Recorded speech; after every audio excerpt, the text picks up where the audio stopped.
අයිබෝන් දුවේ පුතේ ඉලෙක්ට්‍රොනික තාක්ෂණ වේදයේ 8 වන කොටස සංඛ්‍යාංක තාක්ෂණ භාවිතය. දැන් අපි කලින් කොටසේ ප්‍රතිසම සංඥා සහ සංඛ්‍යාංක සංඥා පිළිබඳව සාකච්ඡාට භාජනය කරා. එෙහිදී සංඛ්‍යාංක සංඥාවල වැදගත්කම, දත්ත සම්ප්‍රේෂණය කිරීම, දත්ත ගබඩා කිරීම, දත්ත විශ්ලේෂණය කිරීම මේ වගේ දේවල් වලට භෞතික රාශි සංඛ්‍යාංක සංඥා බවට පත් කරමින් ඒ සිදු කරන කාර්ය පිළිබඳව කෙටි පැහැදිලි කිරීමක් ඔබට කරා. දැන් මේ අපි කතා කරන සංඛ්‍යාංක සංඥාවලට තවත් වැදගත්කමක් දෙන්නයි යන්නේ. එෙහිදී සංඛ්‍යාංක තාක්ෂණය භාවිතා කරනවා. මේ කොටසේ භාවිතා කරන ආකාරය ලොජික් ගේට්ස් තාර්කික පරිපතත් එක්ක සංඛ්‍යාංක සංඥා මේ තාක්ෂණික වපසරියත් එක්ක තාක්ෂණික ක්‍රියාදාමයත් එක්ක හසුරවන ආකාරය පිළිබඳව අධ්‍යයනය කරන්නයි දුවේ පුතේ දැන් අපි මේ සූදානම් වෙන්නේ. සංඛ්‍යාංක තාක්ෂණය භාවිතා කිරීමේ හැකියාව විමර්ශනය කිරීම කියන මාතෘකාවෙන් එමු. සංඛ්‍යාංක සංඥා නිරූපණයේදී භාවිතා වන සංඛ්‍යාංක පද්ධති. එහිදී කියනවා විවිධ සංඛ්‍යා පද්ධති ඇත. උදාහරණ ලෙස දශම සංඛ්‍යා පද්ධති, අෂ්ටක සංඛ්‍යා පද්ධති, ද්විමය සංඛ්‍යා පද්ධති මේ විදිහට භාවිතා කරන්න පුළුවන්. අපි කිසියම් ප්‍රමාණයක් දැන් සංඛ්‍යාංක සංඥාවකින් අගයන් ප්‍රමාණයක් ලැබෙනවානේ. ඒ පාවා බොහෝ අවස්ථාවලදී අපි 10 පාදය දශම සංඛ්‍යා විදිහට තමයි හඳුන්වන්නේ. 1 2 3 4 5 6. නමුත් ඊට අමතරව තවත් සංඛ්‍යා පද්ධතියක් තුන අෂ්ටක සංඛ්‍යා සහ ද්විමය සංඛ්‍යා. මේ ද්විමය සංඛ්‍යා වලට කියනවා බයිනරි නම්බර් සිස්ටම්. දැන් ඔබට පැහැදිලි ඇති සංඛ්‍යාංක ඉලෙක්ට්‍රොනික විද්‍යාවේදී බොහෝ සෙයින් මේ දශම සංඛ්‍යා වෙනුවට ද්විමය සංඛ්‍යා පද්ධති භාවිතා කරන ආකාරය. එයට හේතුව ඒ ද්විමය සංඛ්‍යාවල භාවිතා වන්නේ 0.1. ඒ නිසා අපිට වෝල්ටීයතාවක් සංඛ්‍යාංක පද්ධතියකදී 0.1 ආදී ලෙස ලබා දීමට හැකියාවක් තිබෙනවා. ඒ නිසා මේ සංඛ්‍යා ඉලෙක්ට්‍රොනික ශාස්ත්‍රයේදී බොහෝ විට ද්විමය සංඛ්‍යා පද්ධති බයිනරි නම්බර් සිස්ටම් භාවිතා වනවා.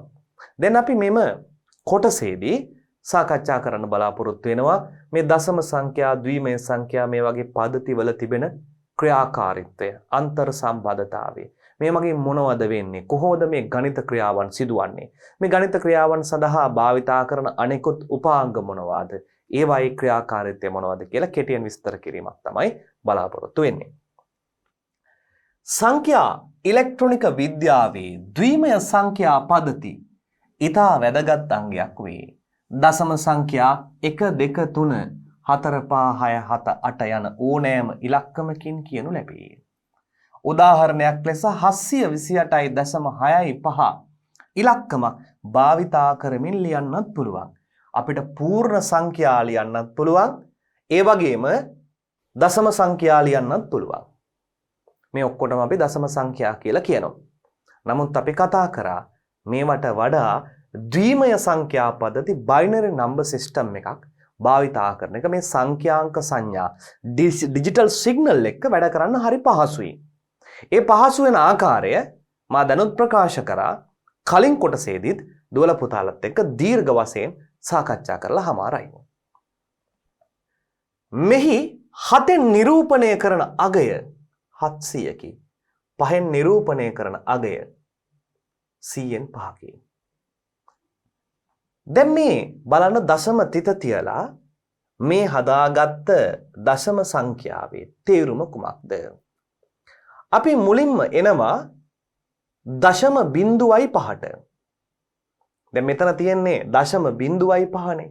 ඒ දශම බිඳුවයි 5ට දශම 6ක් එකතු වුනහම තමයි මෙන්න මේ කතා කරන දශම බිඳුවයි 5ට දශම 6ක් එකතු වුනහම තමයි දශම 6යි 5 හැදෙන්නේ.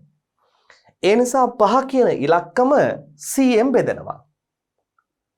6 කියන ඉලක්කම 10ෙන් බෙදෙනවා. 5 කියන ඉලක්කම 100ෙන් බෙදුවාම තමයි ලැබෙන්නේ 0.05. 6 කියන ඉලක්කම 10ෙන් බෙදුවාම තමයි ලැබෙන්නේ දශම 6. මේ දෙක එකතු වුනහම ලැබෙනවා දශම 6යි 5ක්. මේ දෙක එකතු වුනහම ලැබෙනවා මොකද්ද? දශම 6යි 5. ඊළඟට 8 2 7 ඉලක්කම් පිළිබඳව අවධානය යොමු කරමු. 8 8 වරක් 1 8යි. 2 කියන ඉලක්කම පිළිබඳ අවධානය යොමු කරමු. 2 ගුණ වෙනවා 10න්. 2 වරක් 10 20යි. 7 ගුණ වෙනවා 100න් 700යි. 700යි 20යි 8යි එකතු වුනහම 728යි. 728යි 0.65යි එකතු වුනහම 728.65ක් ලෙස ගන්න පුළුවන්. ඔන්න ඔහොම තමයි දශම සංඛ්‍යාවල සැබෑ ස්වરૂපය නිරූපණය වන්නේ. 728.65 මේවා ಗುಣ වෙන ආකාරය ගත්තාම 5 ගුණ කරනවා 10 ඍණ 2කින්. ඇයි 100න් බෙදනවයි කියලා කියන්නේ 10 ඍණ 2යි. 6 ගුණ වෙනවා 10 ඍණ 1කින් 10.6යි. 8 ගුණ වෙනවා 10 බිඳුවෙන් 10 බිඳුවයි කියලා කියන්නේ 1යි. 10 1කින් 10 2කින් ගුණ වෙනවා. දැන් අපි තවත් ලස්සන උදාහරණයක් මේ සඳහා බලමු. මෙන්න මේ කියන උදාහරණයත් එක්ක. මා තවත් උදාහරණයක් මේ සඳහා ගන්නවා. ඒ තමයි 1542.63. 3 ගුණ වෙන්න ඕන කීයෙන්ද? 10 ඍණ 2කින්. 10 ඍණ 2 ගුණ කිරීම 3. මේක සමාන වෙනවා කීයටද? 0.03ට. මේක ගුණ වෙනවා 6 ගුණ වෙනවා 10 ඍණ 1කින් සමානයි 0.6යි. මේක එකතු වුනහම කොච්චරද? 0.6යි 3යි. 10 ඍණ 1 10 ඍණ 2 ඍණ 1. මේක ගුණ වෙනවා කීයෙන්ද? පුතේ 10 බිඳුවන බලයෙන් සමානයි. 2 ගුණ කිරීම 1 2යි. මෙයගේ ගුණ වෙනවා 10 1කින් සමානයි. 10 ඒවා 4ක් 40යි. ඊළඟගේ ගුණ වෙනවා 10 2කින් 100න් 5 ගුණ වුණාම 500යි. ඊළඟගේ ගුණ වෙනවා කීයද? 10 3න් 3 3000යි 1000යි 1000 එකෙන් ගුණ වුණාම 10යි. මේ ටික එකතු වුණාම කීයද? 2යි 4යි 5යි 1යි. මේකයි එකතු වුණාම 1542.6යි 3ක් විදියට එනවා. ඔන්න දශම සංඛ්‍යාවල සැබෑ ස්වરૂපය. මේ ආකාරයෙන් මේ පැත්තට 10 ඍණ 3 ඍණ 4 ඍණ 5 ඍණ 6 ලෙස මෙහාට යන්න පුළුවන්. මේ පැත්තට 10 බිඳුව 10 1 10 2 10 3 10 4 ලෙස ගමන් කරන්න පුළුවන්. දෙපැත්තට ගමන් කරන්න පුළුවන්. පැහැදිලිද? ඕන දශම සංඛ්‍යාවල ස්වરૂපය. ඊළඟට සංඛ්‍යා පද්ධති පිළිබඳව අවධානය යොමු කරනවා. number systems. number system, decimal number system, binary number system. ඒවා තමයි ප්‍රධාන දෙක. ද්විමය සංඛ්‍යා, දශම සංඛ්‍යා, ඒ වගේම ෂඩ් දශම සංඛ්‍යා. මේ වගේ විදිහට number system ගණනාවක් තිබෙනවා. අප එයින් ප්‍රධාන දෙකක් පිළිබඳව සාකච්ඡා කරනවා. තුන්වෙනි එක පිළිබඳව දල අදහසක් පමණක් ඔබට ලබා දෙනවා. ෂඩ් දශම සංඛ්‍යා පිළිබඳව. ඕනෑම පරිමිත අගයක් දැක්විය හැකි කිසියම් නිකිල කුලකයක් සංඛ්‍යා පද්ධතියක් ලෙස දැක්විය හැකිය. ඕනෑම පරිමිත අගයක් දක්වන්න පුළුවන් කිසියම් ක්‍රමවේදයක්. ඕනෑම පරිමිත අගයක් දැක්විය හැකි කිසියම් නිකිල කුලකයක් සංඛ්‍යා පද්ධතියක් ලෙස දැක්විය හැකි. ඕනෑම පරිමිත අගයක්. දැන් අගයන් තියෙන කොච්චර විශාල අගයන් තියෙනවද? එවැනි ඕනෑම විශාල අගයක් දක්වන්න පුළුවන් නිකිල කුලකයක් ක්‍රමවේදයක්. කෙටියෙන් හැඳුනුවොත් ක්‍රමවේදයකට අපි කියනවා සංඛ්‍යා පද්ධතියක්. එවැනි සංඛ්‍යා පද්ධති 3ක් ගැන කතා කරනවා. ද්විමය සංඛ්‍යා, දශම සංඛ්‍යා, ෂඩ් දශම සංඛ්‍යා. දැන් අපි බොහෝ අවස්ථාවල ද්වේ පුතේ භාවිතා කරන දශම සංඛ්‍යා. අපිට හුරු පුරුදු දශම සංඛ්‍යා. නමුත් ඉලෙක්ට්‍රොනික උපාංග වලට හුරු පුරුදු ද්විමය සංඛ්‍යා. ඒ වගේම උසස් ගණිත ක්‍රමවේදයන්ට භාවිතයේදී තවත් විවිධාකාර සද්දශම සංඛ්‍යා වැනි මේ නම්බර් සිස්ටම් සංඛ්‍යා පද්ධති භාවිතා කරනවා අවස්ථානුරූපීව ගැළපෙන ආකාරයට බව දුවේ පුතේ මතක තියාගන්න. අපි ද්විමය සංඛ්‍යා, දශම සංඛ්‍යා, සද්දශම සංඛ්‍යා හඳුනන ආකාරය බලන්න. ද්විමය සංඛ්‍යා අපි 0.1 ආකාරයට නම් කරනවා. ද්විමය සංඛ්‍යාවක් කොහොමද දුවේ පුතේ අපි නම් කරන්නේ? 0 සහ 1 ඕනෑම සංඛ්‍යාවක් 0.1 මේ ආධාරයෙන් අපිට ලියන්න පුළුවන්. අපි ඒ ආකාරය තව පොඩ්ඩෙන් පැහැදිලි කරනවා. ඊළඟට දශම සංඛ්‍යාවක් 10 පාදය. 10 පාදය. අපි 10 පාදය කියලා කියන දශම සංඛ්‍යා. ද්විමය සංඛ්‍යා 2 පාදය කියලා කියනවා. මේ දශම සංඛ්‍යා සියල්ලම ඕනෑම අගයක් 0 1 2 3 4 5 6 7 8 9ත් එක්ක ඕනනම් දශම ස්ථානයේ තියලා දශම ස්ථානයත් එක්ක ඕනෑම අගයක් ප්‍රකාශ කරන්න පුළුවන්. ඊළඟට ෂඩ් දශමය 16 පාදය. මේ 16 පාදය හඳුන්වනවා 0 1 2 3 4 5 6 7 8 9ත් එක්ක A B C D E F අකුරුත් එක්ක. ඔන්නක තමයි ක්‍රමවේදය. අපිට මේ බයිනරි සංඛ්‍යා සහ දශම සංඛ්‍යා ආසන්න වශයෙන් හුරු වුණාට ෂඩ්දශම සංඛ්‍යා හෙක්සාඩෙසිමල් පිළිබඳව අපි බොහෝ භාවිතයක් අපිට නැහැ. ඒවා විශේෂ කාර්යයන් සඳහා භාවිතා කරන බව තේරුම් ගන්න තියාගන්න. එදිනෙදා වැඩ කටයුතු වලදී දශම සංඛ්‍යා බහුලව භාවිතා වන අතර එහි පාදක අගයක් සඳහන් නොකෙරේ. දැන් දශම සංඛ්‍යාවල තියෙන 10 පාදය. 10 පාදය කියලා අපි ලියන්නේ. ඒක හුරුයි. නමුත් අනෙකුත් සංඛ්‍යා ලියනකොට මේ පාදය 2 පාදයේද 16 පාදයේද කියලා ලියන්න ඕන. පාදය අඳුරා ගන්න. නමුත් අනෙකුත් සංඛ්‍යා පද්ධති අවසානයේට පාදක අගය දැක්වීම අනිවාර්ය වේ. අවසානයේට පාදයේ අගය 2 පාදය 16 පාදයේද කියලා අනිවාර්යෙන් ලියන්න ඕනේ. දැන් මේ මා කතා කරන ගැඹුර ඔබට දුවේ පුතේ ප්‍රමාණවත් වෙනවා. මෙතෙන් එහාට අපිට යන්න අවශ්‍ය නැහැ. මේ ප්‍රමාණය ගැන හරියාකාර අවබෝධයක් තිබ්බම ඉතා පහසුවෙන් ගොඩක් දේවල් තේරුම් ගැනීමට හැකියාව තියෙනවා. දශමය සංඛ්‍යා පද්ධතියක්. දශමය සංඛ්‍යා පද්ධතියේ නිරූපණය කිරීම සඳහා අපි 0 1 2 3 4 5 6 7 8 යන ඉලක්කම් භාවිතා කරනවා. දැන් බලන්න 736 කියන ඉලක්කම 10 පාද ඉලක්කමක්. දැන් මේ හැදෙන්නේ කොහොමද? 6 හැදෙනවා 10 බිඳුව දශම ස්ථාන නැහැ. 10 බිඳුව 10 1 10 2. 6 වැඩි කරනවා 10 බිඳුවෙන්.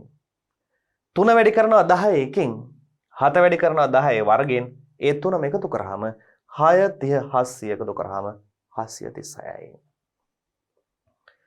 5319 උදාහරණය 5319 බලමු මේ උදාහරණය 5319 9 වැඩි කරනවා 10 බිඳුවෙන් 9යි. 1 වැඩි කරනවා 10 1කින් 10යි. 3 වැඩි කරනවා 10 වර්ගයෙන් 300යි. 300යි. 5 වැඩි කරනවා 10 3ෙන් 5000යි. මේ තුනම එකතු කරාම 9යි 1යි 3යි 5යි 5319යි. ලැබෙනවා අගය කීයද? 5319ක්. අගය ලැබෙනවා කොච්චරද? 5319ක් ලෙස. ද්විමය සංඛ්‍යා පද්ධතියට එන්න. බයිනරි නම්බර් සිස්ටම් එකක්. කොහොමද ගොඩනගන්නේ? දැන් අපිට පුළුවන් ඕනෑම දශම සංඛ්‍යාවක් බයිනරි සංඛ්‍යාවක් නෙමෙයි නැත්නම් බයිනරි කෝඩ් එකකට ඩෙසිමල් එකක් බයිනරි කෝඩ් එකට කන්වර්ට් කරන්න.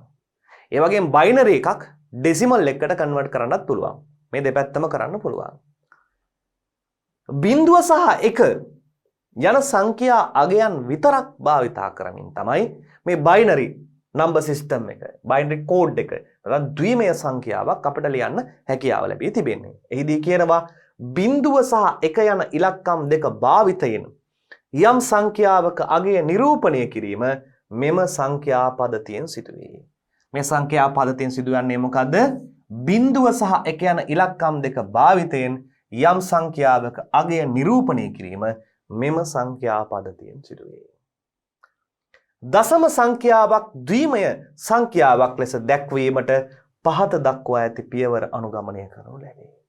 මොකද පුතේ කියන්නේ දශම සංඛ්‍යාවක් ද්විමය සංඛ්‍යාවක් ලෙස දක්වන ආකාරය මෙන්න මේ පියවරෙන් බලන්න.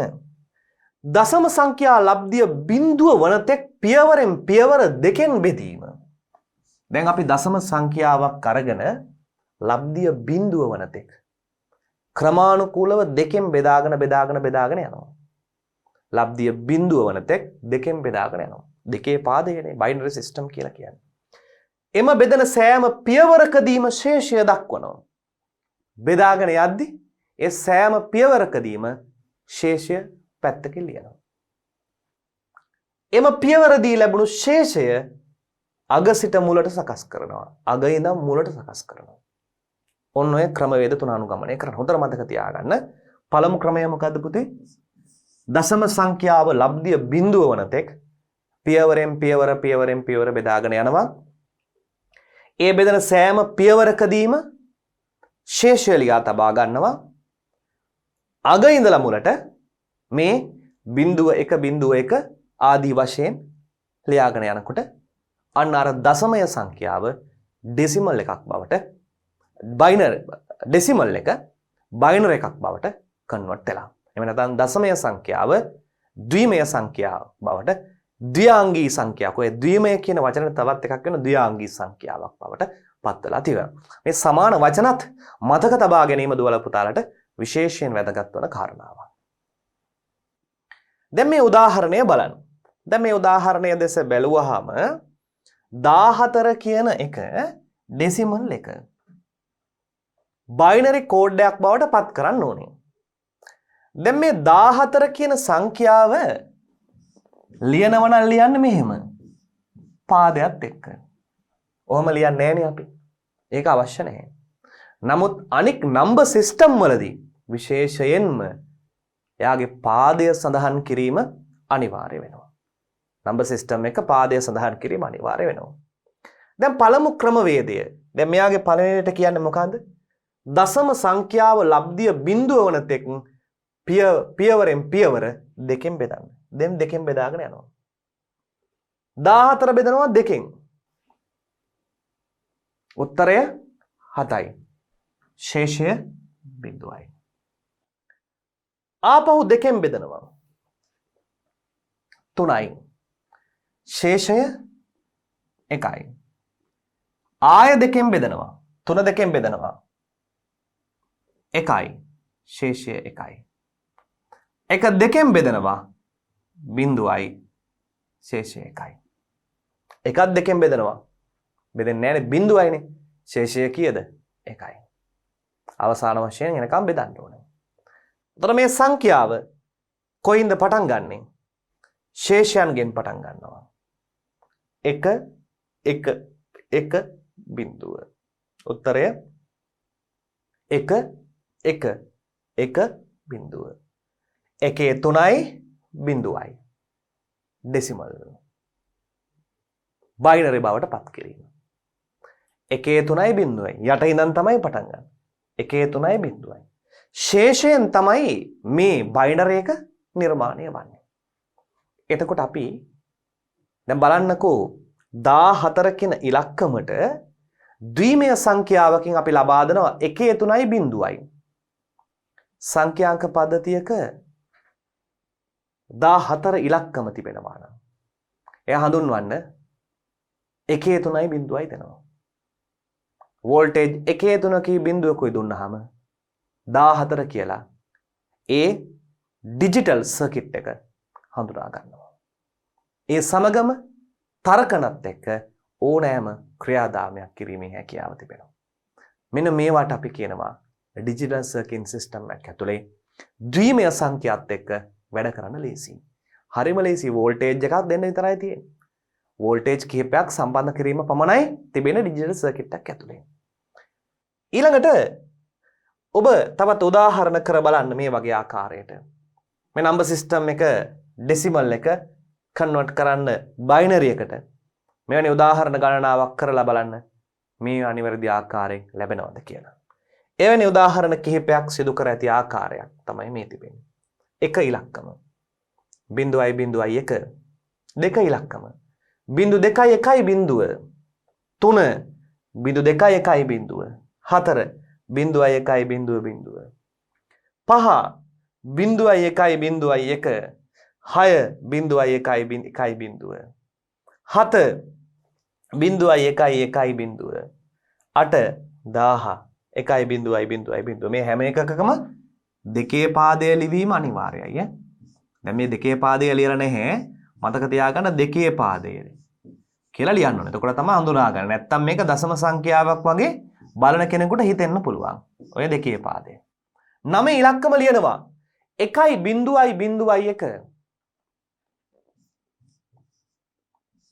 10 1.1 1011 11යි මේ 11.1 1.4 16 තවත් පහළට බෙදීගෙන යනවා. දැන් අපහසුතාවය තියෙන්නේ සාමාන්‍ය ව්‍යවහාරයේදී සාමාන්‍ය ජීවිතයේදී අපට මේ ද්විමය සංඛ්‍යා භාවිතා කරන්න අමාරුයි. දැන් බලන්නකෝ 14 ඉලක්කමට එකේ තුනකුයි තව බිඳුවකුයි ලියන්න එපයි. ස්පේස් වැඩි. පැටලෙන්න පුළුවන්. හුරු නැහැ. 16 වගේ ඉලක්කමක් කෙනකොට 1.4ක් එනවා. ඒ නිසා මේව අපිට හුරු නැහැ. මේවාට රටාවක් තියෙනවා, ටිකක් අමාරු රටාවක්. ඒ නිසා සාමාන්‍ය ව්‍යවහාරයේදී අපි භාවිතා කරාට මේ දශම සංඛ්‍යා මතක තියාගන්න ඩිජිටල් සර්කිට් එකකට ලේසි බයිනරි ආකාරයෙන් ඒ සංඛ්‍යාව හැසිරවීමට බව හොඳින් සිහියේ තියාගන්න. ද්විමය සංඛ්‍යා දශම සංඛ්‍යාවලට හැරවිය හැක. ද්විමය සංඛ්‍යාවක් දශම සංඛ්‍යාවක් බවට පරිවර්තනය කිරීමේදී පහත නිදසුනේ පහත රූපේ දැක්වෙන පරිදි ද්විමය සංඛ්‍යාවේ ස්ථානයේ අගයට අනුරූපීව දෙකේ බල ලෙස ලිවිය යුතුයි. දැන් ඔබ දන්නවා දුවේ පුතේ මේ වෙද්දී අපි ඉගෙන ගත්තා දශම සංඛ්‍යාවක්. දශම සංඛ්‍යාවක් කවුරු බවට පත් කරන්නද? ද්විමය සංඛ්‍යාවක්.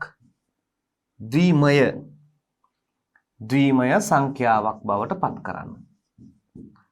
දැන් අපි ඊළඟට ඉගෙන ගන්නවා ද්විමය සංඛ්‍යාවක් කවුරු බවට පත් කරන්නද? දශම සංඛ්‍යාවක් බවට පත් කරන්න. අන්න ද්විමය සංඛ්‍යාවක් දශම සංඛ්‍යාවක් ද්විමය සංඛ්‍යාවක් බවටත් ද්විමය සංඛ්‍යාවක් දශම සංඛ්‍යාවක් බවට පත් කරන ආකාරය තමයි දැන් අපි ඉගෙන ගන්නේ. බලමු කොහොමද අපි කරන්නේ. දැන් මේ රූප සටහනේ තියෙනවා මේ ආකාරයට කියනවා ද්විමය සංඛ්‍යා දශම සංඛ්‍යා බවට හැරවිය හැක.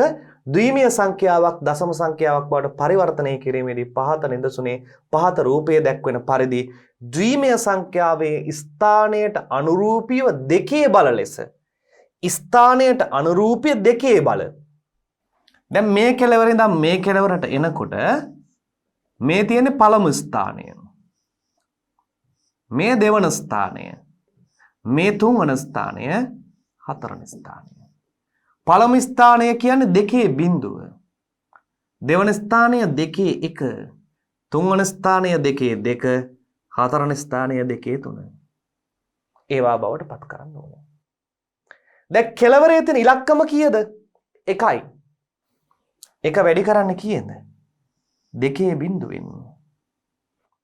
ඊළඟ ස්ථානය 1. ඒ වැඩි කරන්න කීයද? 2 1. ඒ වැඩි කරන්නේ 2 1. ඊළඟ ස්ථානය 2 2. ඒ වැඩි කරන්නේ බිඳුවෙන්. ඊළඟ ස්ථානය 2 3. ඒ වැඩි කරන්නේ 1. 8.2 1 එකතු කරාම 8යි බිඳුවයි නෑ 2 10යි 11යි 10 පාදයෙන් මේ තියෙන කීයද? 11 ඉලක්කම. 10 පාදයෙන් 11 ඉලක්කම. මෙන්න මේ ක්‍රමවේදය ඔබට අනුගමනය කළ හැකියි. එනිසා හොඳ ආකාරව පැහැදිලිවම මේවා ගණනය කරන ක්‍රමවේද අධ්‍යයනය කර තබා ගන්න ඉදිරි අනාගතයේදී විභාග ප්‍රශ්න විදිහට මේවා ඔබෙන් අහන්න පුළුවන්. ඊළඟට එනවා මේ ද්විමය සංඛ්‍යා අපි භාවිතා කරන ක්‍රමවේද. ද්විමය සංඛ්‍යා මොන වගේ තැන්වලද භාවිතා වන්නේ? මේ ද්විමය සංඛ්‍යාවල වැදගත්කම මොන වගේද කියන කාරණාව සාකච්ඡාවට භාජනය කරන්න. ඒ අනුව ද්විමය සංඛ්‍යා භාවිතයෙන් සංඛ්‍යාංක නිරූපණය කිරීම බාහිර පරිසරයේ සිදුවන ක්‍රියාවලියකදී මෙන්ම මිනිසා විසින් සිදු කරන බොහෝ ක්‍රියාවලිවලදීද දැකගත හැකිය. ද්විමය සංඛ්‍යා නිරූපණය කිරීම. කොහොමද ද්විමය සංඛ්‍යාවක් නිරූපණය කරන්නේ? බයිනරි කෝඩ් එකක්, ඩෙසිමල් කෝඩ් එකක්. මේ බයිනරි කෝඩ් එකක් භාවිතා කරමින් පරිසරයේ සිදුවන ක්‍රියාදාමයක්, ස්වභාවික කෘත්‍රිම ක්‍රියාදාමයක් පාලනය කර ගැනීමේ හැකියාව. ඒ සඳහා මේ බයිනරි කෝඩ් එක දායක වන්නේ කොහොමද කියන කාරණාව ඔන්න අපි පැහැදිලි කරන්න යන්නේ. ස්විචය ගත්තාම ස්විචයක් විවෘත වෙන්න පුළුවන්, සංවෘත වෙන්න පුළුවන්. ඔන්න පළවෙනි අවස්ථාව. මේ විවෘත වීම බිඳුව ලෙසත් සංවෘත වීම එක ලෙසත් අපි ගන්නවා. කෝඩ් එක 0.1. දැන් ඩෙසිමල් වල තිබ්බට බිඳුවේ ඉඳන් 9ට ඉලක්කම් බයිනරි වල තියෙන 0.1 විතරයි. බිඳුව දෙනවා විවෘත වෙන්න. ස්විචය එක දෙනවා සංවෘත වෙන්න. on off. පහන ගත්තාම පහන නිවීමට 0යි. පහන දැල්වීමට 1යි. බලන්න මිනිස්සු කොච්චර ලස්සනට කල්පනා කරලා තියෙනවද කියලා දුවේ පුතේ. පහන නිවීම 0 ලෙස ගන්නවා. දැල්වීම 1 ලෙස ගන්නවා. නිවෙන අවස්ථාවට සංඛ්‍යාංක සංඥා වලින් වෝල්ටේජ් එක 0 දෙනවා. දලවන අවස්ථාවට සංඛ්‍යාංක සංඥාවේ වෝල්ටේජ් එක 1 දෙනවා. 0.1. ශබ්දය නැති අවස්ථාවේ 0යි, ශබ්ද ඇති අවස්ථාවේ 1 දෙනවා. වැස්ස බලන්න මේ ඔක්කොම තියෙන්නේ අප අවට පරිසරයේ සිදුවන දේවල්, ක්‍රියාකාරීත්වයන්. මේවා පාලනය කිරීම. වැස්ස නැත 0යි, වැස්ස ඇත 1යි. අවුව නැත 0යි, අවුව ඇත 1යි. එළිය නැත 0යි, එළිය ඇත 1යි. ජලය නැත 0යි, ජලය ඇත 1යි. මට්ටම පහළයි 0යි, මට්ටම ඉහළ 1යි. මෝටරය භ්‍රමණය නොවීම 0යි, භ්‍රමණය වීම 1යි. පිළිතුර වැරදි 0යි, පිළිතුර හරි 1යි. ඔය විදිහට අපවට සිදුවන ජීවිතයේ සුදු ක්‍රියාකාරකම් මේ විදිහට සංඛ්‍යාංක සංඥාවකින් බයිනරි සංඛ්‍යාවත් එක්ක එකතු කරමින් සංඛ්‍යාංක පද්ධතියක් මගින් එහෙම නැත්නම් අපි ඩිජිටල් සිග්නල් සර්කිට් එකකින් ප්‍රෝග්‍රෑම් කරමින් කන්ට්‍රෝල් කරන්න පුළුවන්. මේ සඳහා තවත් කාරණා උපකාරී වෙනවා. ඉදිරියේදී සාකච්ඡා කරනවා ලොජික් ගේට් තාර්කික පරිපථයන්. මේවා 0.1 මේ සිග්නල් වලට තර්කයන් ඉදිරිපත් කරලා මෙයා පාලනය කරන්න පුළුවන්. මේ දෙකම තියෙනවාද, දෙකෙන් එකක් තියෙනවාද, දෙකම නැති වෙනවාද, මේ ආකාරයෙන් තර්ක ඉදිරිපත් කරමින් මේවා පාලනය කිරීමේ හැකියාවක් තිබෙනවා. එහෙම කරමින් තමයි වර්තමානයේ තිබෙන ඔබ අප පාවිච්චි කරන මේ ඉලෙක්ට්‍රොනික උපාංග වලට ස්විච් එක ඔන් කරාම ක්‍රියාත්මක වන්නේ. ස්විච් එක ඕෆ් කරාම ඔටෝමැටිකලි අක්‍රිය වෙන්නේ. තාර්කික පරිපථයන්, ඩිජිටල් සිග්නල්ස්, සරල ධාරා සිග්නල්ස් ඇතුලේ වැඩ කරනවා. පහත අවස්ථා දෙකක් හෝ වැඩි ගණනක් අනුව යම් ප්‍රතිදානයක් වෙනස් වේ නම් එම වෙනස් වීම අධ්‍යයනය කිරීම සඳහා අවස්ථාවන් අතර පවතින සියලු සම්බන්ධතාවයන් වගුව සත්‍යතා වගුව ලෙස හැඳින්වේ. ඔන්න තවත් මේ සම්බන්ධතා අපිට එකලස් කර ගැනීමට මේ සම්බන්ධතා අතර තිබෙන මේ සම්බන්ධතාවය කොහොමද වෙන්නේ කියන කාරණාව වැඩියෙන් පැහැදිලි කර ගැනීමට ක්‍රමවේදයක් තියෙනවා. ඒකට අපි කියනවා සත්‍යතා වගුවක්. මොකද පුතේ? සත්‍යතා වගුවක්.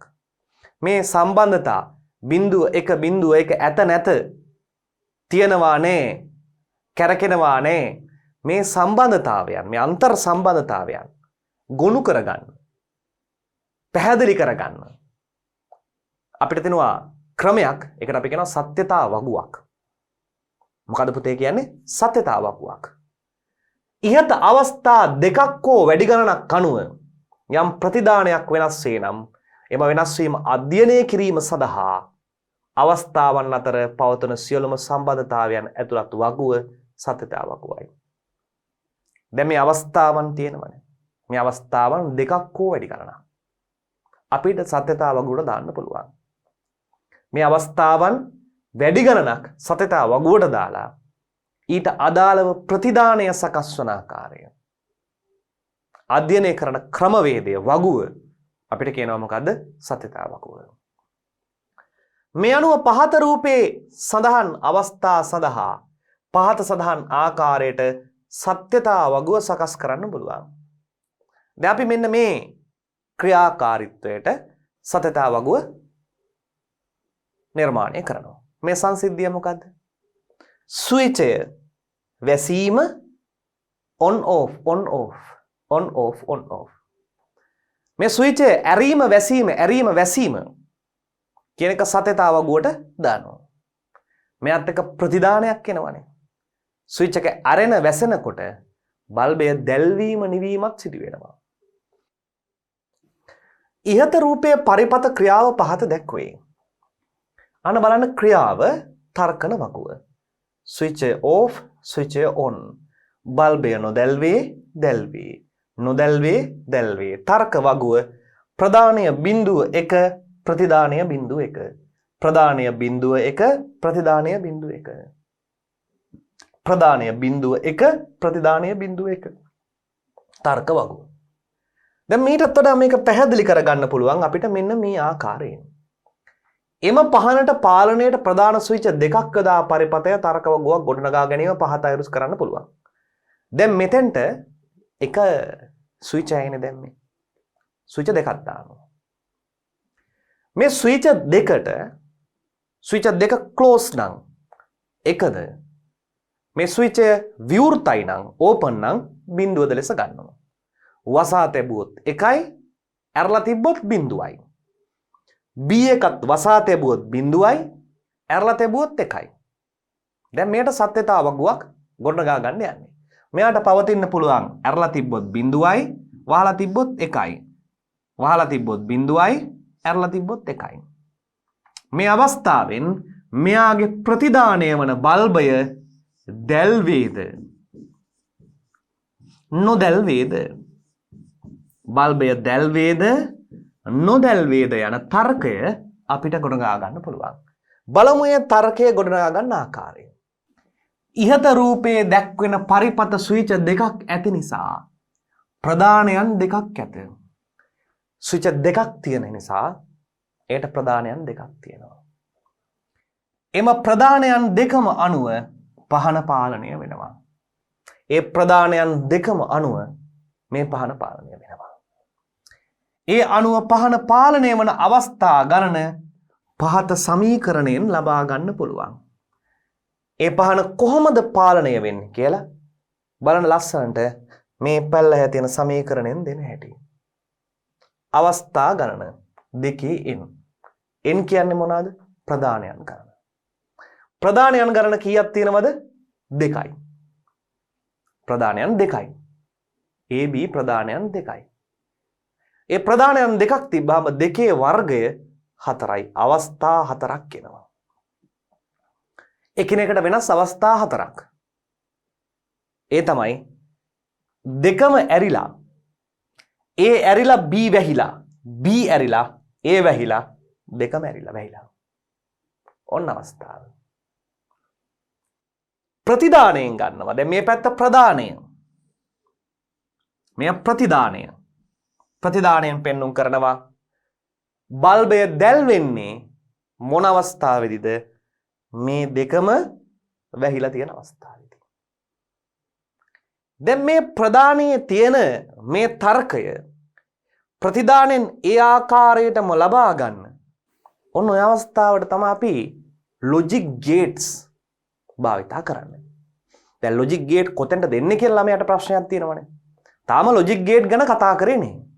මේ ප්‍රදානයේ යථාර්ථයක් බවට ප්‍රතිදානෙන් පත් කරගන්න. ඔන්න ඔතෙන් තමයි අපි ලොජික් ගේට් එකක් භාවිතා කරන්නේ. ඇත්තටම වෙන්නේ මොකද්ද? ස්විච් දෙකම වැසී තිබෙන විට ප්‍රතිදානය හෙවත් බල්බය දැල්වෙන්න ඕනේ. සත්‍යතා වගුවේ අවස්ථා ගාන තෝරාගන්නේ ප්‍රදානයන් දෙකයි, ප්‍රදානයන් ගණන දෙකයි, දෙකේ n වන බලය කියලා කියන දෙකේ වර්ගය. අවස්ථා ගණන දෙකයි. දෙකේ n. මේ පැත්ත බිඳුව බිඳුව 1 1 බිඳුව 1 බිඳුව 1 විදියට භාවිතා කරනවා. මේ ක්‍රමයක් තියෙනවා සත්‍යතා වගුවේ A සහ B අපි හදා ගන්න ආකාරය. දැන් ඔය අවස්ථා දෙකක් තිබුණාම ඊළඟට ෂඩ්දශම සංඛ්‍යා පද්ධති. මේ පිළිබඳව අපි හැඳින්වීම පමණක් සිදු කරනවා. එතනින් එහාට අපි කතා කරන්න යන්නේ නැහැ. බිඳුවේ සිට 9 දක්වා සාමාන්‍ය විදිහටත් 10 A B C D 15 10 දක්වා 10 A සිට F දක්වා අක්ෂර 6ක්ද මේ F දක්වා අක්ෂර 6ද 10 සිට 15 දක්වා අක්ෂර 6ක්ද වන විදිහට ක්‍රමවේදයක් තමයි මේ ෂඩ් දශමක සංඛ්‍යා පද්ධතියක තියෙනවා. එය දල වශයෙන් මතක තියාගන්න. ඒ මතක තියාගෙන මෙන්න බලන්න බිඳුව 1 2 3 14 15 විදිහට එනවා. බයිනරි කෝඩ් එක ඊට අදාළ වෙනවා. ඊට අදාළව මේ 16 පාදයේ සංඛ්‍යා ඊට අදාළව ඉදිරිපත් කරනවා. පැහැදිලි ඇති. ඒ වගේම දුවේ පුතේ අපි ෂඩ්දශම සංඛ්‍යාවක් දශම සංඛ්‍යාවක් බවට හරවන්නත් අපිට පුළුවන්. ෂඩ්දශම සංඛ්‍යාවක් දශම සංඛ්‍යාවක් බවට හරවන්නත් පුළුවන්. A to F7 ෂඩ්දශම සංඛ්‍යාව දශම සංඛ්‍යාව බවට හරවනවා. කෙලවරේ තියෙන 16 බිඳුව 16 1 මේ 7 F කියන්නේ 15 2 කියන්නේ 16 2 ඊළඟට A කියන්නේ 10 16 බිඳුව 16 1 16 2 16 3 අර දශම සංඛ්‍යාව එහෙම නැත්නම් අපි කතා කරන බයිනරි එක දශම සංඛ්‍යාවට හරවනකොට දෙකේ බිඳුව 2 1 2 2න් තමයි ගුණ කරේ. දැන් මේක කරන්නේ කොහොමද? 16 බිඳුව 16 1 16 2 16 3 විදියට. දැන් මේවට අගයන් තියෙනවා. 7 7ම තමයි F කියන්නේ කීයද? 15 2 2ම තමයි A කියන්නේ කීයද? 10. ඇයි අපි කෝඩ් එකේ දීලා තියෙනවනේ. ඒ අනුව තේරුම් ගන්න ඕනේ. ෂඩ්දශම සංඛ්‍යාවක් ද්විමය සංඛ්‍යාවක් බවට හැරවීම. ෂඩ්දශම සංඛ්‍යාවක් ද්විමය සංඛ්‍යාවක් බවට හරවන විට එම සංඛ්‍යාවේ සෑම අගයක්ම බිටු 4කින් දැක්විය යුතුයි. බිටු 4කින් නේ. බිටු 4කින් දැක්විය යුතුයි. 2 4 16යි. මේ ක්‍රමයක් තියෙනවා. ඒක තේරුම් ගන්න. 84 16 යන ෂඩ්දශම සංඛ්‍යාව ද්විමය සංඛ්‍යාවක් බවට හැරවීම. 84 8 10යි 10යි 84 1000 මේ ගානෙන් ගුණ කරනවා. අන්න බලන්න ෂඩ්දශම සංඛ්‍යාවක් ද්විමය සංඛ්‍යාවක් බවට හැරවීම 8 ද්විමය කරනවා 4 ද්විමය කරනවා. ඒ දෙක එක පෙළට ලියනවා. 84 16 ඩෙසිමල් එක. පැහැදිලි ඇති. එහෙම නැත්නම් ඔබට කරන්න පුළුවන් ෂඩ්දශම සංඛ්‍යාව දශම සංඛ්‍යාවක් බවට පත් කරලා දශම සංඛ්‍යාව නැවත බයිනරි බවට කන්වර්ට් කරගන්නත් පුළුවන්. කුමන හෝ ක්‍රමවේදයකට එහෙම නැත්නම් එකම පියවරෙන් මේ ආකාරයට සිදු කිරීමේ හැකියාවක් පවතිනවා. ඊළඟට දුවේ පුතේ ද්විමය සංඛ්‍යාවක් දශම සංඛ්‍යාවක් ලෙස දැක්වීම. දැන් බලන්න එක එක පැත්තට අපිට හරවන්න අපි පුරුදු වෙලා තියෙන්න ඕනේ නිවැරදි ආකාරයෙන්. මම තනියෙන් ප්‍රැක්ටිස් කරන්න නැවත බලන්න. විවිධාකාර උදාහරණ අරගෙන විවිධාකාර උදාහරණ එකින් එක කරලා බලන්න. ඒක ඔබ සතු කාරණාවක්. දශම සංඛ්‍යා පද්ධතියේ මෙන්නව ද්විමය සංඛ්‍යා පද්ධතියේදී භාවිතා වන්නේ බිඳුව 1 යන ඉලක්කම් දෙක පමණි. මොකද පුතේ මේ කියන්නේ? දශම සංඛ්‍යා පද්ධතියේ මෙන්නව ද්විමය සංඛ්‍යා පද්ධතියේ භාවිතා වන්නේ 0.1 යන ඉලක්කම් දෙක පමණයි. ද්විමය සංඛ්‍යා පද්ධතියේ දෙකේ ඒවායින් අගය සොයනු ලැබේ. ද්විමය සංඛ්‍යා පද්ධතියේ අගය හොයන්නේ දෙකේ වගේ. දශම සංඛ්‍යාවක් ද්විමය සංඛ්‍යාවක් දශම සංඛ්‍යාවක් බවට පත් කරනකොට මේ දෙකේ පාදය තමයි අපි භාවිතා කරන්නේ. ෂඩ් දශම සංඛ්‍යාවක් භාවිතා කරනකොට 16 පාදය 16.1 16.2 මේ වගේ අගයන් තමයි භාවිතා කරන්නේ. එය ඔබට තේරෙනවා. දැන් බිඳුව සහ 1 කියන ඉලක්කම් දෙකෙන් දශම සංඛ්‍යාවක් නිරූපණය කළ හැක. උදාහරණයක් විදිහට බලමු. දැන් මේක අපි දන්නවා. කොහොමද?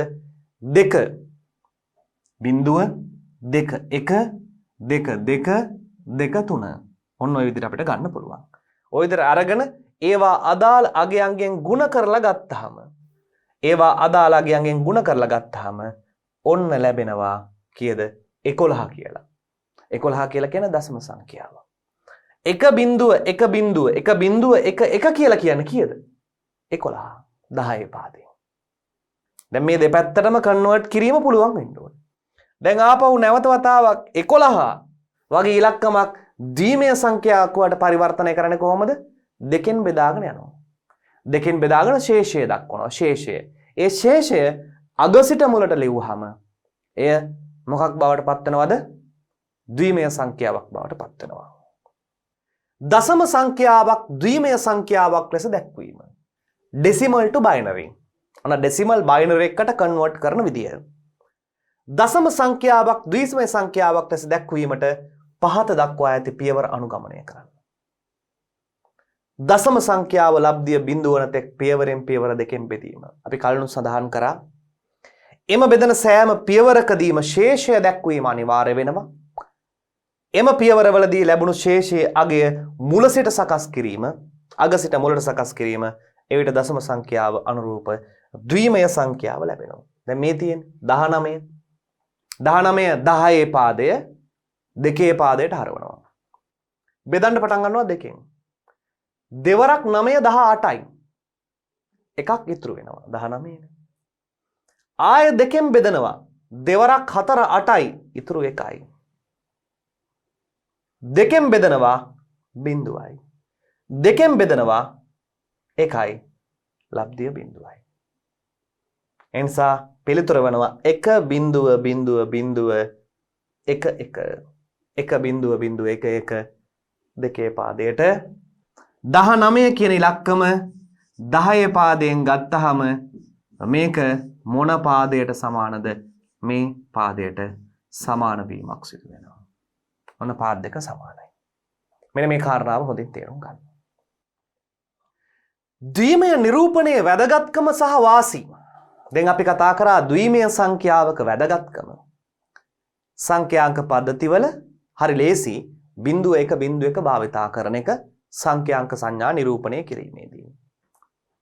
යම් අගයක් දැක්වීම සඳහා එහිදී කියනවා යම් අගයක් දැක්වීම සඳහා ද්විමය සංඛ්‍යා නොවන සංඛ්‍යාංක ක්‍රමයක් භාවිතා කරන්නේ නම් ඊට අදාළව එකිනෙකට වෙනස් වූ උදාහරණයක් වශයෙන් දශම සංඛ්‍යාවක් භාවිතා කරන්නේ නම් එකිනෙකට වෙනස් වූ ඉලක්කම් 10ක් භාවිතා වේ. එකිනෙකට වෙනස් වූ ඉලක්කම් කීයක් භාවිතා වනවද? 10ක් භාවිතා වෙනවා.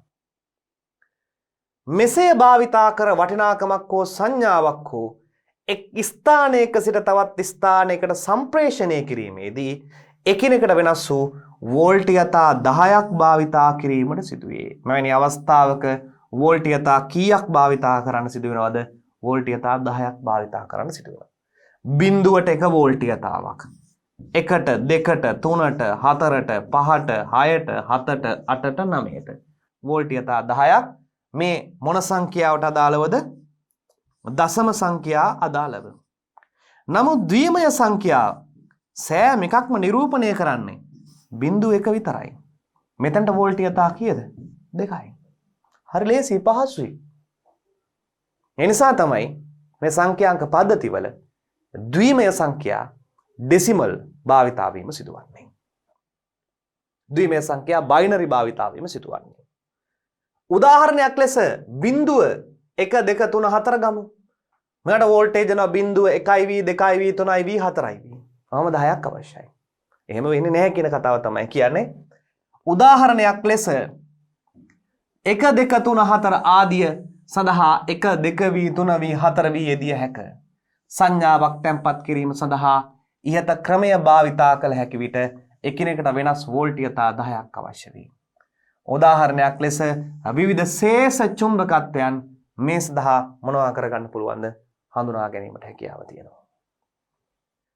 දශම සංඛ්‍යා භාවිතා කර 76 යන වටිනාකම මාර්ගයක් දිගේ සම්ප්‍රේෂණය කිරීමට අවශ්‍ය නම් ඒ සඳහා පහත රූපයේ දැක්වන පරිදි පරිපතේ විවමානයක් 10ක් වී ලබා දී එය වෙනස් කරමින් 6ක් වීද දෙවනුව 7ක් වීද ලබාගත හැක. එය වෙනස් කරමින් 6ක් වීද 7ක් වීද ලබා ගන්න පුළුවන්.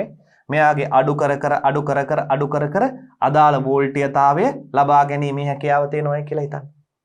ඔන්න අපිට මනගන්න පුළුවන්. ඒක තමයි ක්‍රමවේදය. 6ද 5ද 7ද මේ අග්‍රය අඩු කරගනිමින් අදාළ වෝල්ටේජ් එක මනගන්න පුළුවන්.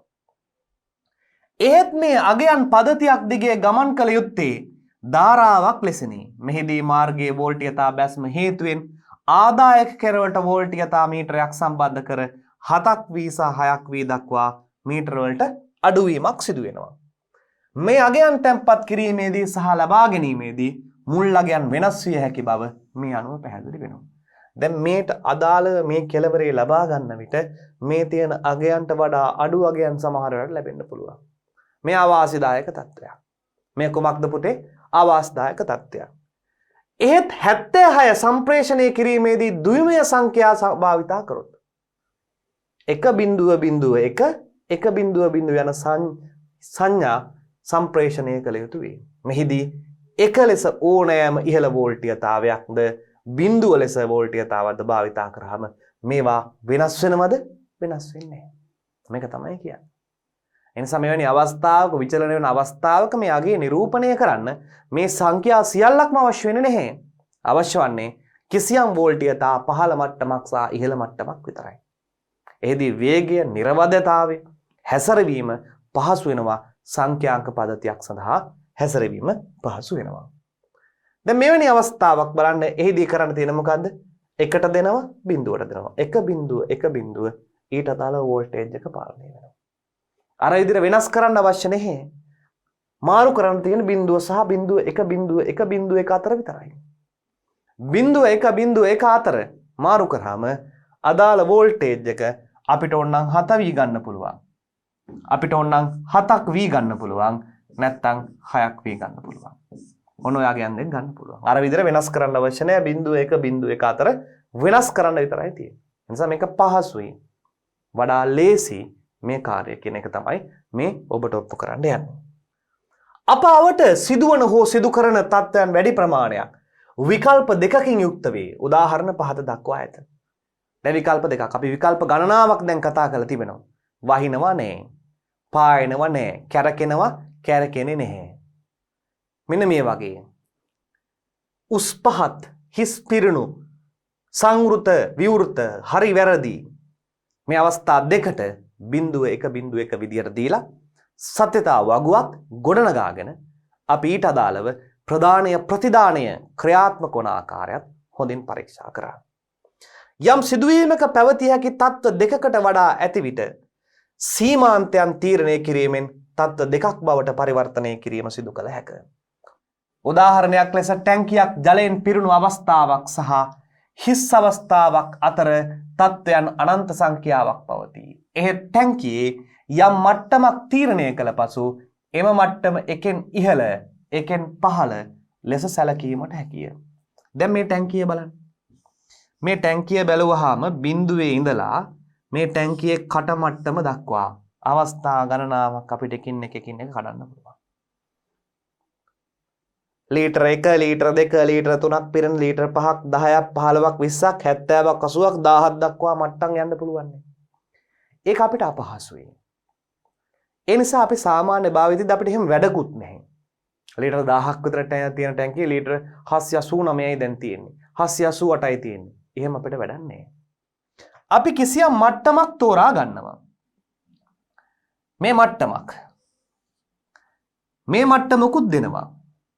මේ මට්ටමට අපි කියනවා පහළ මට්ටම.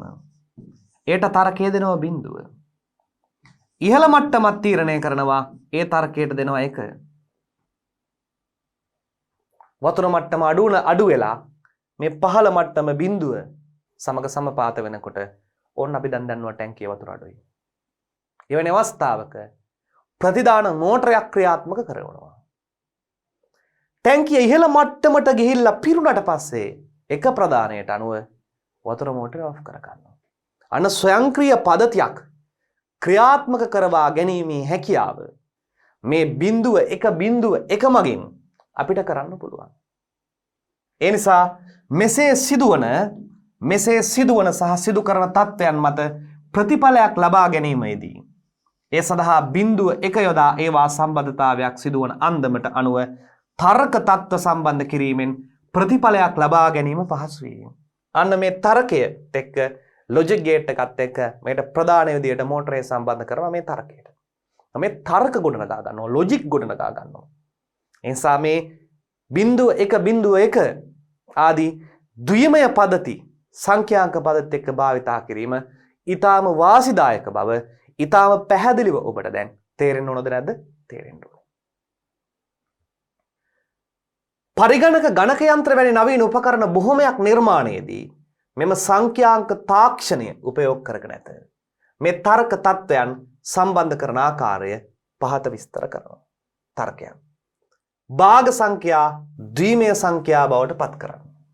භාග සංඛ්‍යා ද්විමය සංඛ්‍යා බවට පත් කරන්න. මොන දැන් අපි නැවතත් එනවා භාග සංඛ්‍යාවක් ද්විමය සංඛ්‍යාවක් බවට පරිවර්තනය කිරීම. භාග සංඛ්‍යා එනම් දශම සංඛ්‍යා ද්විමය සංඛ්‍යා බවට හැරවීමේදී පහත සඳහන් පියවර අනුගමනය කරයි. භාග සංඛ්‍යාව දශම සංඛ්‍යාව අවසානයේ පූර්ණ සංඛ්‍යාවක් ලැබෙන තෙක් පියවරෙන් පියවර 2 ගුණ කළ යුතුය.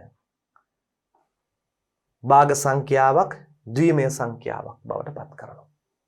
දශම සංඛ්‍යාවක් භාග සංඛ්‍යාවක් ද්විමය සංඛ්‍යාවක්. මොකද්ද කරන්නේ? පූර්ණ සංඛ්‍යාවක් ලැබෙන තෙක් පියවරෙන් පියවර 2 ගුණ කරන්න කියලා කියනවා. මේ බලන්න. දශම සංඛ්‍යාව භාග සංඛ්‍යාව 2 ගුණ කරනවා 2 ගුණ කරනවා. ආසන්න වශයෙන් පූර්ණ සංඛ්‍යාවක් ලැබෙන තෙක් ඊට අදාළව අපිට මෙන්න මේ ආකාරයට භාග සංඛ්‍යාව ද්විමය සංඛ්‍යාවක් ලෙස ප්‍රකාශ කරන්න පුළුවන්. එයිදී මේ ආකාරයට දුවේ පුතේ කියනවා බලන්න ගුණ කරන සෑම පියවරකදීම ගුණ කරනු ලබන්නේ දශම සංඛ්‍යාව පමණි. දශම සංඛ්‍යාව පමණි.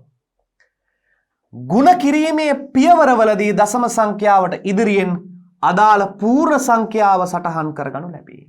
දශම සංඛ්‍යාවට ඉදිරියෙන් අදාළ පූර්ණ සංඛ්‍යාව සටහන් කරගනු ලබනවා.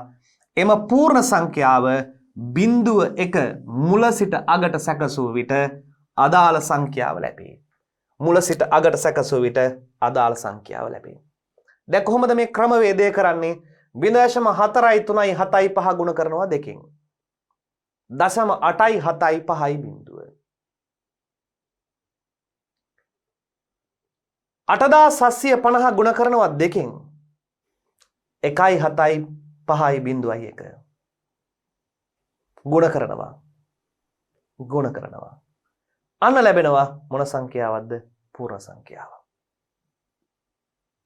0.1 විදිහට ඩෙසිමල් එක ලියනවා. ආයෙත් එන්න මේ පැත්තට ක්‍රමය කුමක්ද? ගුණ කරන සෑම පියවරකදීම ගුණ කරු ලබන්නේ දශම සංඛ්‍යාව පමණි. දශම සංඛ්‍යාව විතරයි ගුණ කරන්නේ. මේ දශම සංඛ්‍යාව විතරයි ගුණ කරන්නේ. 4.4.3.7.5 විතරයි ගුණ කරන්නේ. පූර්ණ සංඛ්‍යාව අපිට වැඩක් නැහැ. අපි දශම සංඛ්‍යාවනේ පත් කරන්නේ. ගුණ කරන පියවරවලදී දශම සංඛ්‍යාවට ඉදිරියෙන් අදාළ පූර්ණ සංඛ්‍යාව සටහන් කරගනු ලබයි. පූර්ණ සංඛ්‍යාව සටහන් කරගනු ලබනවා මේ. දැන් මෙතනට ආවේ 1.75 නේ. එක ලියා ගන්නවා. මේ අවස්ථාවෙත් ආවේ 1යි. මේ අවස්ථාවෙත් ආවේ 1යි. මේ ලැබෙන පූර්ණ සංඛ්‍යාව තමයි ඉස්සරහින් ලියා ගන්න. මේ ලැබෙන පූර්ණ සංඛ්‍යාව ඉස්සරහින්.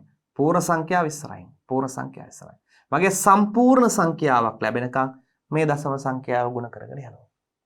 බලන්න මේ වගේ විවිධාකාර අවස්ථා එක එක අවස්ථාවට පත් කරන ක්‍රමවේදයන් විභාගයේදී ඔබෙන් අහන්න පුළුවන් බැරිද? අහන්න පුළුවන්. ඒවා මතක තබාගෙන සිටීම තමයි දුවේ පුතේ ඊටාම වැදගත් වන්නේ. හොඳින් තේරුම් ගන්න. අභ්‍යාසයන් කිහිපයක් තියෙනවා. ඔබට මේ අභ්‍යාසයන් සිදු කරන්න පුළුවන්. පහත් දක්වන ද්විමය සංඛ්‍යා දශම සංඛ්‍යා බවට පත් කරන්න. 123 10 පාදය ද්විමය සංඛ්‍යාවක් බවට පරිවර්තනය කරන්න ඔබ දැන්. ඔබ විසින් සිදු කරන්න. 97 10 පාදය ද්විමය සංඛ්‍යාවක් බවට පරිවර්තනය කරන්න. ඔබට පුළුවන් ද බලන්න. මේ වීඩියෝ දර්ශනය පෝස්ට් කරලා බලන්න. 1.37 10 පාදය ද්විමය සංඛ්‍යාවක් බවට පරිවර්තනය කරන්න. ඔබ උත්සාහ කරන්න පුළුවන් ද කියලා. ඊළඟට මෙයාගේ අනිත් පැත්ත ද්විමය සංඛ්‍යාවන් දශම සංඛ්‍යාවන් බවට හරවලා බලන්න. ඔබට හැකියාව තියනවාද කියලා. මේ වැදගත් වෙනවා මතක තබා ගන්න. මේ වාගෙන් අහන්නේ බොහෝ වෙලාවට එක MCQ එකයි. කුමන හෝ තැනකින් අහන්න පුළුවන්. ඒ නිසා මේවා විශාල වශයෙන් දීර්ඝ වශයෙන් අධ්‍යයනය කිරීමක් බලාපොරොත්තු වෙන්නේ නැහැ. විභාග මට්ටම තේරුම් ගන්න. විභාග මට්ටමේදී කොහේ හෝ සිද්ධාන්ත කාරණාව අහන්න පුළුවන් වෙනවා. මුල් අවුරුදු 5-6 නිරීක්ෂණය කරන ඔබට මුල් අවුරුදු 5-6 මේ බයිනරි සංඛ්‍යා, ද්විමය සංඛ්‍යා, ඩෙසිමල් සංඛ්‍යා වලින් බොහෝසෙන් විභාගයට අහලා තිබුණේ. ඉදිරි අවුරුදු වලදීත් අහන්න පුළුවන් සම්භාව්‍යතාවය අඩුයි. නමුත් අපි විෂය නිර්දේශයේ සම්පූර්ණයෙන් ආවරණය කිරීමේදී ඒවා පිළිබඳ අවබෝධය වැදගත් වෙනවාද නැද්ද? වැදගත් වෙනවා. ඊළඟට කියනවා යම් යම් තර්ක තත්ත්ව ගොඩනැගීම ඒහා මත තර්ක තීරණ ගැනීමේ ද්විමය සංඛ්‍යා භාවිතා කරනවා. තර්ක ගොඩනගාගෙන ඒ තර්කත් එක්ක තීරණ ගන්න. අපි මොන සංඛ්‍යා භාවිතා කරනවද? ද්විමය සංඛ්‍යා භාවිතා කරනවා. ප්‍රායෝගික ජීවිතයේදී අවස්ථා දෙකක් නිරූපණය කිරීම සඳහා බිඳුව එක යොදා ගන්නවා. නිදසුනක් ලෙස යම් අපේක්ෂිත තත්ත්වයක් තිබීම හෝ නොතිබීම දැක්වෙන්න පුළුවන්. අපි ඒක දන්නවා. බිඳුව එක විදිහට මේ තත්ත්වයක් තිබීම නැතිවීම, තිබීම ඇතිවීම මෙන්න මේ වගේ තත්ත්වයන් අපිට නිවැරදි ආකාරයෙන් පාලනය කරන්න පුළුවන්. එනම් අපේක්ෂිත මට්ටමක පැවතීම ද්විමය ලෙසත් අපේක්ෂිත මට්ටමක නොපැවතීම බිඳුව ලෙසත් සැලකිය හැකිය. එමෙන්ම ඇතැම් අවස්ථාවල මෙහි ප්‍රතිවර්ත ක්‍රියාවද දක්වන්න පුළුවන්. පහත නිදසුන බලන්න. යම් ආනයන සේප්පුවක් සඳහා යතුරු දෙකක් ඇත. එක් යතුරක් කළමනාකරු ළඟ ඇති අතර අනෙක් යතුර අය කැමි ළඟ ඇත. යතුරු දෙකක් තියෙනවා. AB යතුරු දෙකක්. AB යතුරු දෙකක්.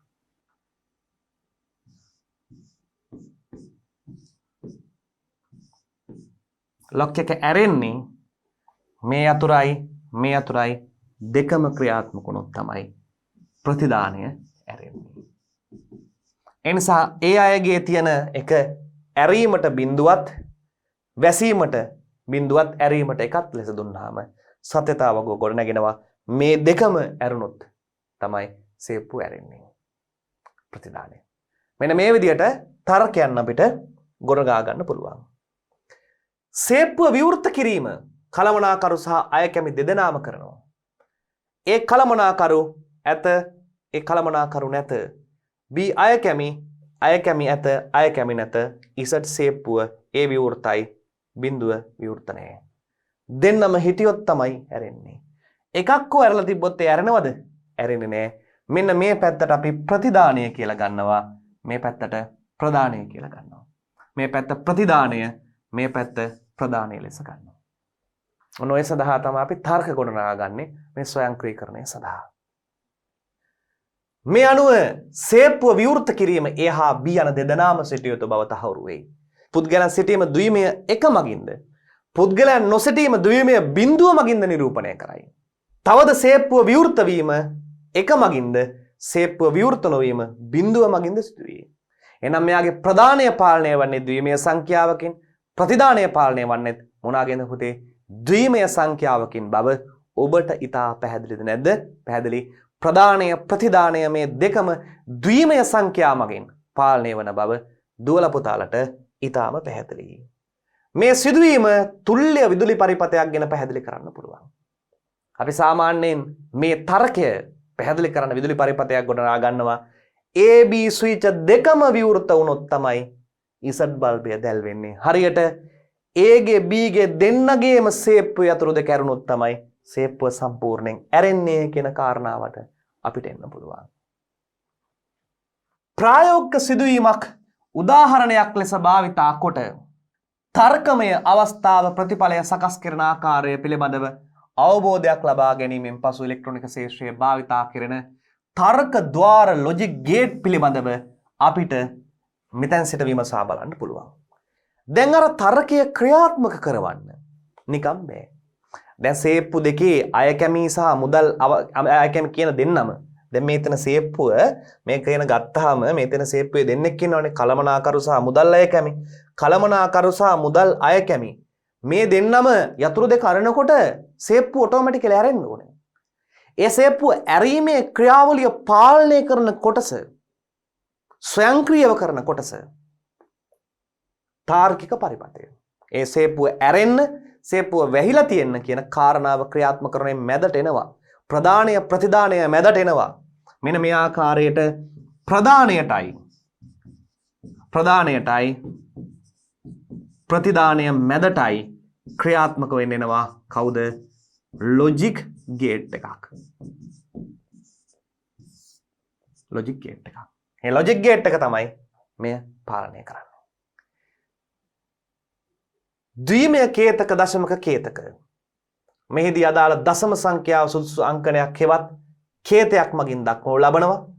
මෙවැනි කේත කිහිපයක් භාවිතයේ ඇති අතර පහත වගුවේ ඇත්තේ ඉලෙක්ට්‍රොනික විද්‍යාවේ බහුලව භාවිතා වන කේතක දශම අංකනය හෙවත් BCD binary code decimal Ketaka සටහනක් තමයි මෙන්න මේ රූපයෙන් දැක්වෙන්නේ. මේ තියෙන දශම සංඛ්‍යාව 0.1.1.1 අංකය BCD අංකය මෙන්න මේ ආකාරයෙන් අපිට වගුවකින් දක්වන්න පුළුවන්.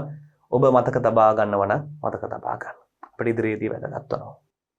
ඒ වගේම උදාහරණයක් ලෙස දශම සංඛ්‍යාවක් 137 BCD අංකණයෙන් දක්වනවා. BCD අංකණයෙන් දක්වනකොට අපිට ඊටාම ලේසි මෙන්න මේ කේත ක්‍රමය භාවිතා කරන්න. BCD 4 වන අංකය, 3 වන අංකය, 2 වන අංකය, 2 වන අංකය. මේ තියෙන්නේ අර දෙකෙන් බෙදාගෙන යනකොට ඉතිරි වන අගය දක්වන ක්‍රමය. අපිට මේ වගුව භාවිතා කරාම BCD කේතන ක්‍රමය භාවිතා කරාම බෙද බෙදින්න අවශ්‍ය නැහැ. කෙලින්ම වගුවට එන්න පුළුවන්. වගුවට ආවහම මේ ආකාරයට 137 7නේ 7 කියන ඉලක්කම කෙලවරේ. ඊළඟ දෙවන ඉලක්කම, තුන්වන ඉලක්කම, හතරවන ඉලක්කම මෙන්න මේ ආකාරයට BCD අංකණයෙන් ලබා ගැනීමේ හැකියාව තිබෙනවා. මෙන්න මේ ආකාරයට දුවේ පුතේ ඕනෑම දශම සංඛ්‍යාවක් බයිනරි සංඛ්‍යාවක් බවට හරවලා ඕනෑම බයිනරි සංඛ්‍යාවක් දශම සංඛ්‍යාවක් බවට හරවලා ඒ වගේම බයිනරි වල වැදගත්කම කාරණාව පැහැදිලි කරලා මේ බයිනරි ද්විමය සංඛ්‍යා භාවිතා කරමින් තාර්කික පරිපථයක් ගොඩනගා ගැනීමේ හැකියාවක් තියෙනවා. ඒ තර්කය ක්‍රියාත්මක කිරීම සඳහා ප්‍රධානය ප්‍රතිදානයට ලොජික් ගේට් එකක් තාර්කික ద్వාරයක් වෙන බවත් අපි දීර්ඝ වශයෙන් ඔයාලත් එක්ක පැහැදිලි කරා. දැන් ඔබ ඊළඟට දෙවන පරිච්ඡේදයේදී දුවේ පුතේ ඉගෙන ගන්න යන්නේ මතක තබා ගන්න කොහොමද ප්‍රධානය ප්‍රතිදානය මැදට ඇවිල්ලා ඉන්න තාර්කික ద్వාරය ක්‍රියාත්මක වන ආකාරය. ලොජික් ගේට් එක ක්‍රියාත්මක වන ආකාරය. එවැනි ලොජික් ගේට් තාර්ක ద్వාරයන් ගණනාවක් තිබෙනවා. ඒ ගණනාව ක්‍රියාත්මක වෙන ආකාරය දුවේ පුතේ අපි දෙවන පරිච්ඡේදයේ සිට අපි පැහැදිලිව අධ්‍යයනය කරමු.